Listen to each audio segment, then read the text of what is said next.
Nung kasagsagan ng pandemya at nakatira pa kami ng pamilya ko dito sa Tagaytay, may isang magandang lugar kaming palaging binibisita na nakakapagbigay sa amin ng kaunting pahinga at comfort sa gitna ng kaguluhan ng mga panahong yon. At masaya ako na ngayong araw, makakabisita ako muli dito sa SVD Laudato Si Farm para maibida sa inyo ang isang legit na farm-to-table experience na meron sila dito. Father, can we know kailan po exactly nag-umpisa yung SVD Farm? It was in September 2020 Okay. at the height of the pandemic. Yes. Ang galing po kasi nung time na yon dito ako nakatira sa Tagaytay. So I personally know yung kwento and bilang isa sa mga magulang nung panahon na yon na walang ibang matakbuhan. I think I would speak for that community na thank you for the opportunity for us to have a place kung saan pwede kaming makahinga, literal. May background po ba kayo sa pagfa-farm, Father? You know, this is very interesting because yung pagiging farmer, Apo. I wanted to get rid of that episode because for me, farming means poverty. And Actually, so Yeah. kaya nga nagsumikap ako, nag-aral ng mabuti at naiwanan ko yon. Nagtagumpay ako, nakalimutan ko Yeah. yung pagiging anak magsasaka. Yeah. And then only to find out that at a certain point in my life, Babalik. that farmer in me Yeah. would inspire me to proceed with this kind of project. Matapos ang ilang taon, napakalaki na ng in-improve ng SVD Farm mula sa simpleng simula nito. Dahil na rin sa tulong ng mga taong naniniwala sa layunin ni Father Sam. Ano po ba yung isa sa mga unang pagkain or halaman na tinanim nyo dito sa farm? One was string beans, Apo. sitaw, of course itong mga basic na pang-pinakbet na Filipino vegetables. Siyempre, Talong, luya, but you know, I cannot forget this kamote. And for me, this is very significant. Bakit? Dahil nung bata ako, pag ang ipinapakain ng parents namin sa amin ay kamote or balinghoy, ibig sabihin, ang hirap na ng Yeah. buhay namin. For me, it's almost like cursing kamote. Yeah. Nung umalis ako sa lugar namin. Pero nung nag-farm tayo, natutuwa ako kasi yung mga pumupunta sa farm, ang unang hinahanap, kamote. Kamote. So, hindi pala ito food ng mga mahihirap. Yeah. At bilang pasasalamat kina Father Sam at sa mga kaibigan natin sa SVD Farm, naisipan kong gumawa ng isang signature Tagaytay dish gamit ang mga sariwang gulay na hina-harvest nila. Ito yung dish na people around Metro Manila bumabiyahe pa para matikman. Alam nyo tong linya na to. Tara, kaya tayo ng Tagaytay. Masarap magbulalo. Papakita ko lang sa inyo how I cook my own beef bulalo. Mag-a-add lang ako ng oil. Again, this is my technique. Kadalasan kasi, yung iba, rekta na, nasa isang pan lang or pot, tapos wala nang gisa-gisa or tubig lang yung nilalagay. Sa akin lang naman, ang gusto ko lang with this technique is to add a depth of flavor doon sa pinakasabaw natin. But you can skip this part kung gusto ninyong mas simple yung recipe nyo. So we have here our beef shank. So we're just going to sear this.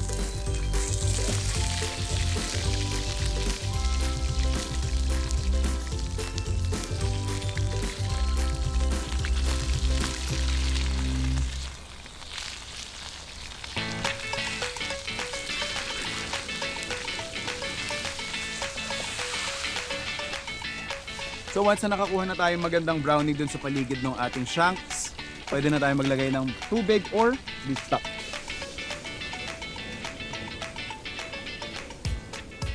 And then habang pakukuluan natin yan, lagyan na natin ng ating sibuyas. Ilalagay na natin yung ating sibuyas, celery, tsaka leeks. Normally, pag bulalo, hindi talaga sinasamahan yan ng celery. But since marami dito sa farm, might as well, sama na natin.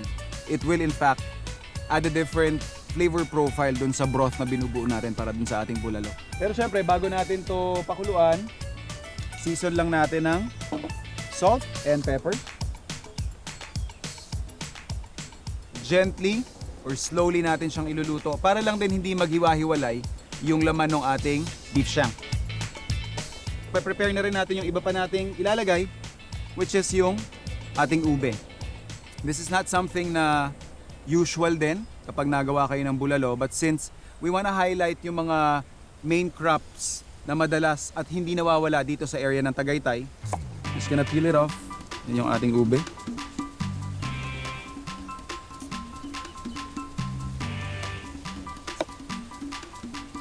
Since we're all about maximizing yung ating mga resources, like yung ating mga ingredients, so ito yung isa sa mga techniques na ginagawa namin sa kusina, sa industrial kitchen, sa restaurant, sa hotel, na when you're creating stock, like yung mga balat-balat ng gulay, especially balat ng sibuyas, mga extra celery, balat ng carrots, and ito actually balat ng, or yung husk ng mais, can be used para mas ma-enhance pa yung lalim ng ating kaldo. So, tatakpan lang natin to. Balikan natin siguro on the 3rd hour. Pag napabisita ka sa SVD Laudato Sea Farm dito sa Tagaytay, siguradong mai-enjoy mo ang magagandang view, sariwang hangin, at syempre ang kanilang mga sariwang pagkain na mula mismo sa kanilang farm. Pero ayon kay Father Sam, may mas malalim pang dahilan kung bakit nila naisipang lalo pang paunlarin ang dating simpleng tanimang ito. You coined a term, Eco-spirituality, yeah. eco-spirituality. I think that is tied up doon sa sinasabi ninyo. Pope Francis. Pope Francis. We respond to the challenge Opo. of taking care of the environment integrally, holistic approach. Opo. So healthy food, Yes. katulad ng aming kamatis. And then aside from this healthy organic products that we have, it should be accompanied with healthy disposition, healthy spirit. Habang kumukulo at pinapalambot natin ang ating bulalo, isang iconic Tagaytay dish pa ang isasabay natin sa hinahanda nating pagkain para sa mga kaibigan natin sa SVD Farm. So, ito na yung ating nalinis na mga tawilis. We're just going to season this with some salt, yung ating pepper, and ito yung isa sa mga sikretong ginagamit ko nung nagtatrabaho pa nga ako dito. Sa anything na fried fish na ina-apply namin or siniserve namin sa restaurant, we add a hint of curry powder. So, konting-konti lang. Hindi siya para paglasahing fried tawilis curry flavor. It's just para maglaro lang ng konting flavor doon sa dila ng kumakain.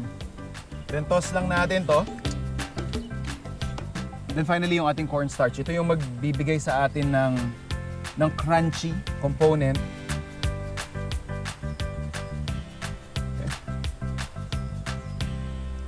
Pwede nyo definitely i-deep fry yung ating tawilis, pero for economical reasons, papakita ko rin sa inyo kung paano namin siya ginagawa nasa restaurant.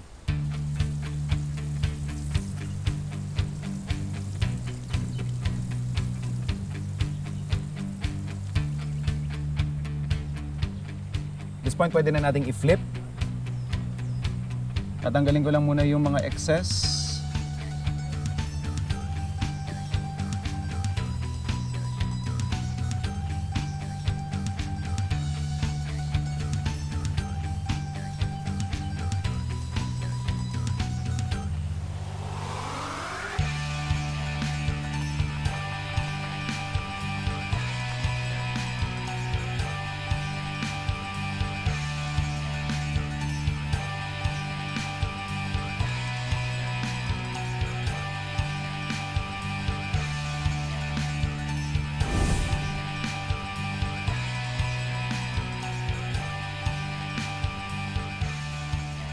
After nating mapalambot sa tamang consistency ang karne ng ating pinakukulaang bulalo, pwede na nating isama sa pagluluto ang mais at ang personal touch kong ube.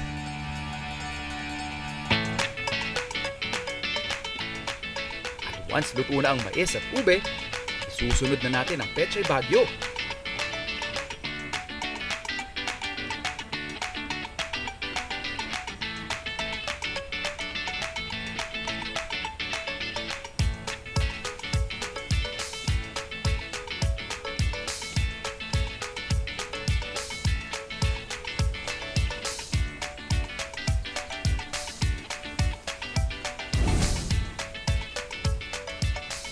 let's partake on Tagaytay Classics. Ika nga po. Siyempre yung bulalo natin tsaka tawilis. Yes. In the name of the Father, of the Son, and the Holy Spirit. Amen. Loving God, we thank you for this chance to come together. We thank you for the visit of Sir JR, Chef JR, and his team. We thank you for the gift of the Mother Earth, our SBD Laudato Si Farm. We ask you to continue to bless our missions, our ministry, the team of Sir Chef JR, our workers of the farm, our benefactors and friends. Bless the food you are about to receive from your goodness through Christ our Lord. Amen. Amen. Amen. Eto na po. Hindi magiging successful itong project na to. Isang mga factor dyan is yung tulong na natatanggap ninyo. Lalong-lalo na sa akin, yung tulong ng Department of Agriculture. From the very start, Opo. silang gumabay sa amin sa farming. Aside from that, I would like to thank our committed workers, staff here. Yeah. We have now 115 Wow! in a span of 4 years. 4 years, 150. Oh, at dumami sila, marami ring natutulungan sa kanila, and they come from our vicinity.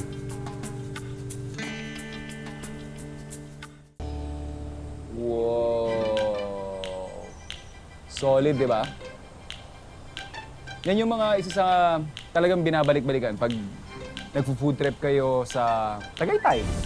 Yung iba't ibang offerings na meron tayo dito. Pero alam niyo ba, syempre, na pagkatapos mong lumamon, tumikim ng maraming putahe, masarap yan sundutan ng mainit na kape. Ito, highly recommended yung ating kapihang binisita. In fact, isa ito dun sa mga homegrown brands ng Tagaytay na slowly but surely nag-e-expand na sila.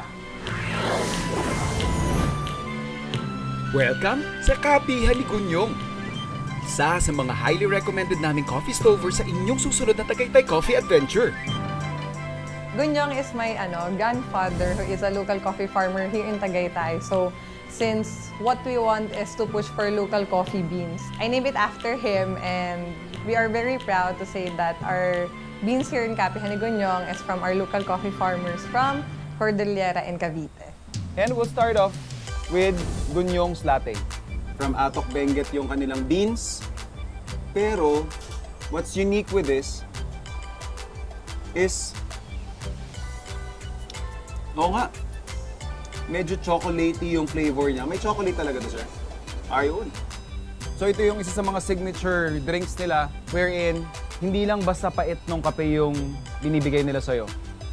Nilalagyan nila ito ng siguro mas complicated flavor profile by adding in chocolate and syempre yung harmony na nagbabalance doon sa ating drinks by using yung ating milk. Solid, sarap ng tapos yung panahon dito mahangin.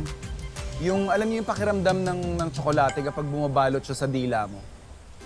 Siyempre, yung iba naman, kunyari nakaka-12 cups na ng coffee, gusto namang maiba, or hindi ka lang talaga mahilig magkape, don't you worry kasi meron din silang hot beverage dito. Kaya pag nandito tayo sa Kapihan ni Gunyong, pwede mo tong i-order.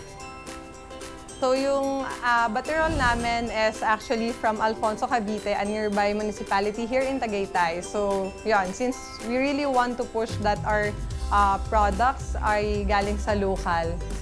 So habang ninanamnam ko yung init nung ating kape at saka tsokolate, sasabayan ko lang yun ng kanilang mga interesting food offerings din. So we have here Land and Sea na dish nila. We have here our steak, which is the land component. And yung sea. Ganda ng presentation, no? As is, masarap talaga na siya. Gusto ko rin yung hint ng ating mga peppers dyan. Yung ating starch. Mashed potato. Gusto nyo ng massive. Yung kanilang Gunyong's chicken burger. Tatlong palapag lang naman po. I'm pleased to share with everyone na sila rin po yung gumagawa ng sarili nilang bun. I don't think makakabili ka ng ube na burger bun elsewhere. Papakita ko lang yung reveal. See how juicy yung kanilang chicken.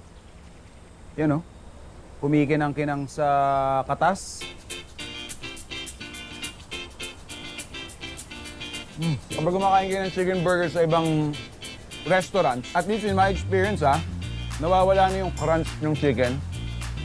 Nagiging soggy yung bun. Pero ito, every bite mo, nalalasahan mo pa rin yung pagkakatimpla ng manok.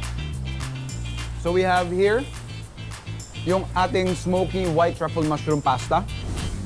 Pagbukas mo pa lang, bubulaga sa iyo yung very impressive nilang presentation na ginamitan na lang smoke gun para mas ma-infuse pa ng malalim na flavor yung kanilang pasta dish. And then, typically, it really goes well with truffle flavor. So they're using sliced shiitake mushrooms. Medyo mushroom overload tayo ngayon. Yung aroma nyo na smoky, pag-agat mo kasi, pag subo mo, yung creaminess ng pasta yung sasalubong sa'yo. And then sa back palate mo, doon humahabol yung smoky flavor profile. Ayan, yung ating passion fruit sunrise. Nakikita ninyo yung buto-buto ng passion fruit dyan. Buhay na buhay yung lasa ng passion fruit. Winner na winner. Marami pa silang ino-offer dito, pero para sa akin talaga to. In-order ko talaga to. Yung kanilang mud shake. Laman nito, mga masasarap na bagay, and brandy. Diba? Makes everything better. Hindi ko na-straw to. With that extra shot of brandy, buhay na buhay ka dito, pre.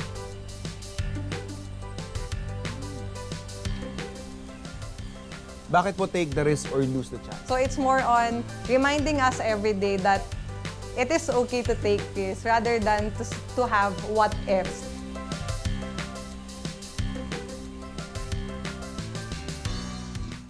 Matapos ang masarap at very inspiring na food exploration sa Tagaytay, segue naman tayo sa Legazpi Sunday Market for another Rap sa Ruleta Challenge. Pero ang katandem ko for the day na si Lexie Gonzalez, tila nauna nang mag-explore sa mga masasarap na offerings ng mga vendors. Na-amaze ako dito sa Legazpi Sunday Market kasi ang dami mong mahanap na iba't ibang klase ng pagkain. Tapos bukod pa doon, meron din silang mga ingredients, yung mga raw materials na obvious na fresh. I-warm up na natin yung space natin sa tiyan. Konti lang, tikim-tikim lang tayo ng mga pagkain na pwede natin makita. Siyempre, hanap tayo ng may free taste. Ito, takoyaki. May free taste ba kayo? Yes, ma'am. Meron! Ay, wow, ito. Thank you so much.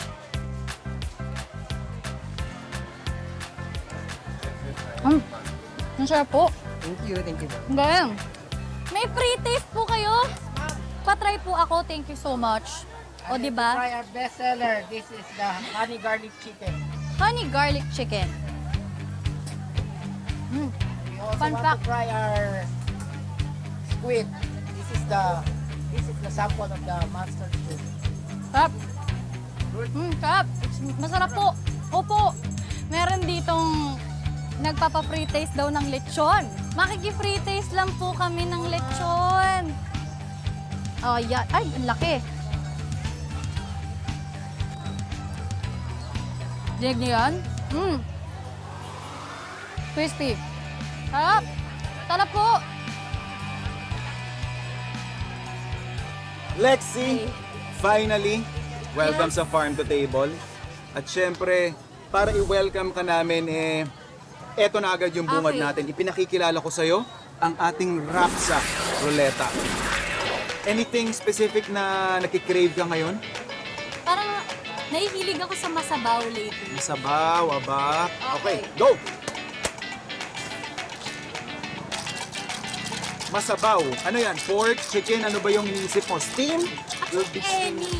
Kahit anong karne kinakain. Okay, good. Beef. Ooh! So magsisteam ako lalagyan ko ng konting sabaw. Okay? Spice. Kung aanghangan mo, chef, okay lang. Aba. Laban. Laban, Let's go! Let's go!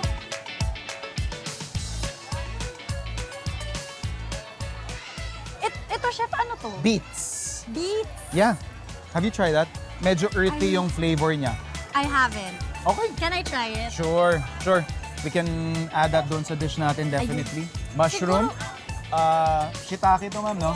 Shiitake. Personally, ito yung mas paborito ko. Mas malasa siya eh. Capsicum. Capsicum, yes, ma'am. Taray. May entry ako. Saging. Saging. Lagyan natin yung saging. Sige. Ate pa yung saging. Yung mamahinog na po kayo. Since wala tayong raw beef, I'm thinking of using, meron sila ditong smoke na beef. Hindi siya smoke.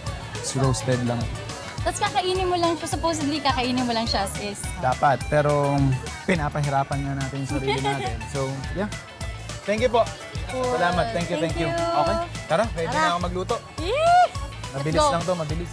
Yung binigay sa atin ng wrap sa roleta.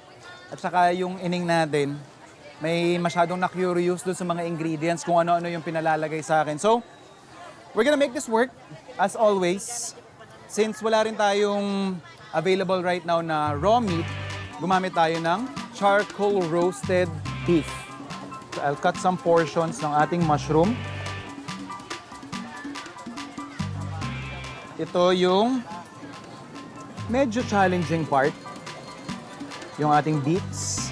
What's challenging about using beets is yung very earthy flavor nito. I think it would complement with the smokiness na dadalhin ng ating roast beef. And then, yung ating capsicum. So ito pa isang curveball ni Lexi. Saba. Diba? Paano mo naman ilalagay sa dish yun? Pero, again, we'll make it work. So what I like about the dish that I'm thinking of making is para siyang meatloaf. So pag meatloaf yan, may mga extenders kang pwedeng ilagay. So yun na lang yung gagawin natin doon sa saging para nang siyang extender na magdadagdag ng tamis doon sa dish natin. So ito yung ating 10 to 12 hours na roast na short plate ng beef. So very tender. So ang dali niyang i-pull. We're just gonna incorporate everything here. So for assembly, ipapatas ko lang yung thinly sliced natin na beef sa pinakailalim. And then ililayer natin ng mga sliced shiitake mushrooms natin. And then, lalagay na natin yung mixture na nagawa. So ang intention ko dito is once na na-flip natin yung ating bowl, sinerve natin kay Lexi, may mga different shades of color siyang makikita sa loob. So once na natapos na natin ilagay yung mixture doon sa loob ng bowl, secure lang natin to ng cling wrap, and then make sure po na tusukan niyo siya ng mga maliliit na butas using toothpick or kahit kutsilyo. This is to ensure na makaka-release yung pressure or yung steam doon mismo nang gagaling sa bowl natin. So ready na? Doon sa ating steamer. Siguro luluto ko lang to dito around 25 to 30 minutes para lang ma-ensure natin na lutong-luto yung beets natin.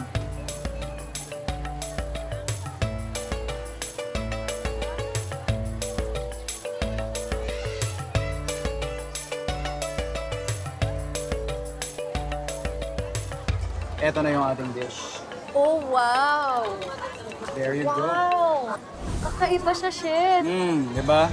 I paired it with sambaw. Marami tayong options kasi dito ng starch element. Cheers! Cheers!